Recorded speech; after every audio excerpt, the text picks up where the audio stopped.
ഓടനാട് രാജാക്കന്മാരുടെ ഭരണ തലസ്ഥാനമായിരുന്നു ഒരിടം. പണ്ട് 18-ാം നൂറ്റാണ്ടിൽ അനിഴം തിരുനാൾ മാർത്താണ്ഡവർമ്മ ഓടനാട് രാജാക്കന്മാരെ കീഴടക്കിയ ശേഷം പണിഞ്ഞ കൊട്ടാരം.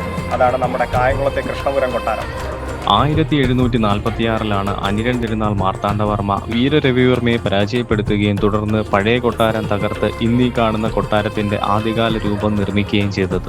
പത്മനാഭപുരം കൊട്ടാരത്തിന്റെ മാതൃകയിൽ 1750-ലും 1753-നും ഇടയിലാണ് ഈ കൊട്ടാരം പണിതീർത്തത്.